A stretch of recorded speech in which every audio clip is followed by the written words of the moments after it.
And send it over to Cindy Lundenberg. She's been up there at Lovelock all morning long. What's the scene like? Set it up for us out there right now. Well, like we talked about earlier, there's just tons and tons of media here just waiting to find out what's going to happen.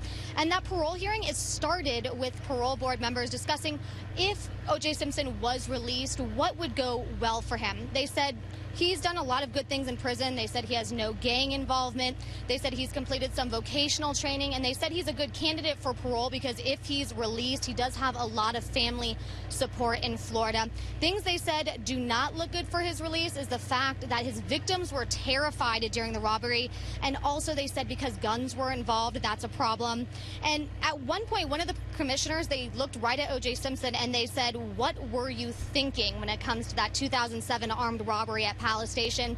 O.J. kind of went into a long, drawn-out explanation about how he wasn't going to go in that hotel room until he found out that there was family pictures in there. And he also discussed why there were guns in that room in the first place. He said he hired security guards who brought those guns. He said, "I would have never brought guns." He said Bruce Fromong, one of the victims in this, was his close friend, and he would have never had anybody point guns in Bruce Fromong's face. Now, one of the things that the parole board brought up multiple times was they believe O.J. Simpson has an alcohol problem. They said during that 2007 robbery, he was under the influence of alcohol, and O.J. explained that by saying, "I was at a wedding and I was just having fun."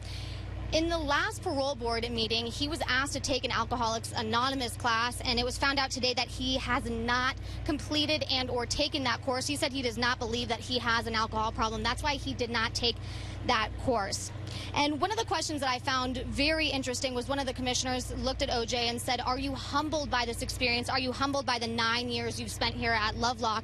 And he got emotional and he said yes. He talked about his kids, how he's missed, he said 36 birthdays between family members and friends. And then at one point, one of the commissioners held up a stack of letters. They said they've received hundreds and hundreds of letters, some in support of his release, others not so much. So the people that do not want him to be released, they asked that the parole board consider multiple things. They asked them to consider the 95 murders. They also asked them to consider the civil lawsuit and the verdict from that where he was found guilty. But the parole board was very adamant. They said, "We will not be considering any of that." O.J. was asked if he is granted parole, what's he going to do and where is he going to go? He wants to go back to Florida.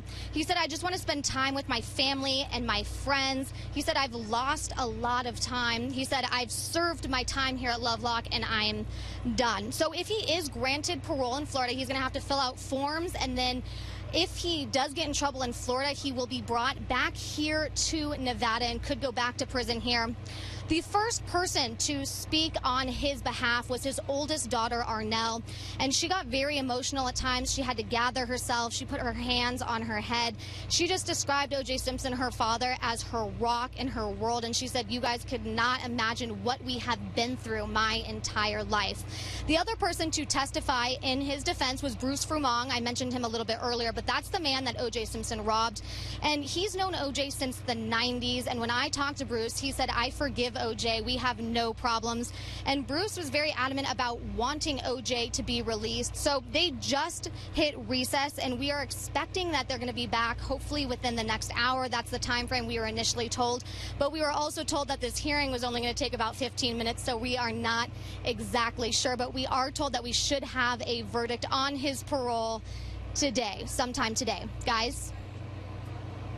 Yeah, Cindy, we got our pillows just in case, the way this thing is going so far.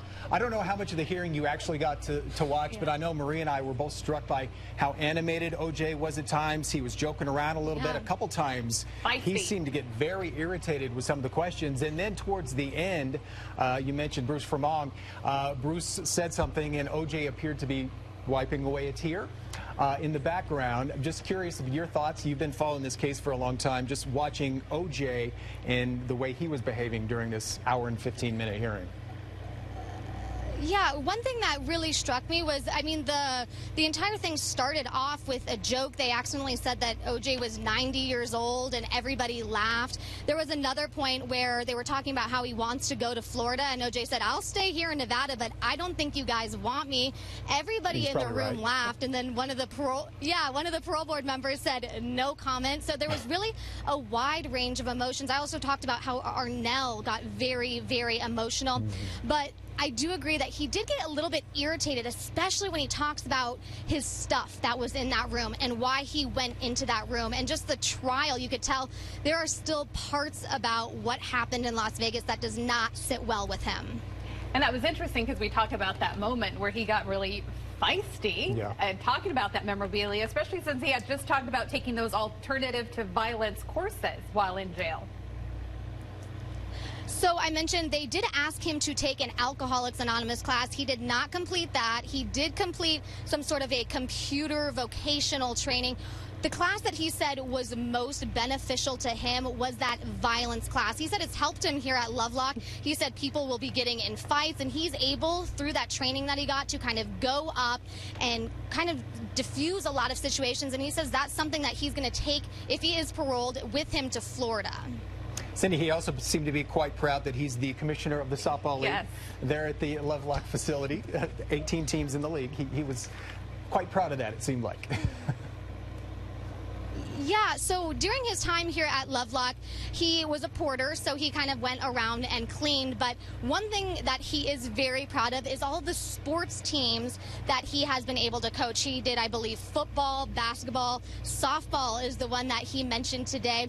And so actually when they asked, you know, why did you not complete that Alcoholics Anonymous class, he said that he had been busy and did mention those softball teams that he was coaching.